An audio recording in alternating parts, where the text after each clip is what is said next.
Этническая одежда чеченца – это костюм воина. Этот народ так приспособил свою одежду, обувь и оружие, что при передвижении она никогда не являлась для них помехой. Черная чеченка – так называли черкеску в историческом описании о Шамиле, называвшемся Имамуль-Аазам, наместник пророка. Составитель Павел Ильин в 1859 году писал: «Всех телохранителей его было более 200 человек. Нарядом их была черная чеченка.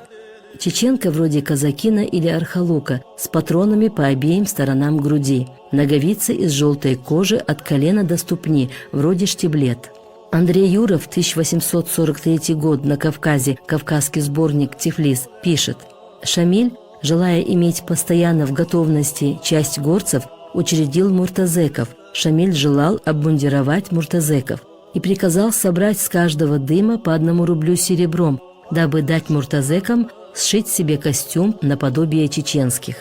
Сами чеченцы на своем языке черную чеченку, то есть черкеску, называли чоа. Этнограф Саид Магомед Хасиев отмечает, что чоа традиционно была черного цвета. Такой цвет скрывал цвет крови при ранениях, что сохраняло боевой дух в бою.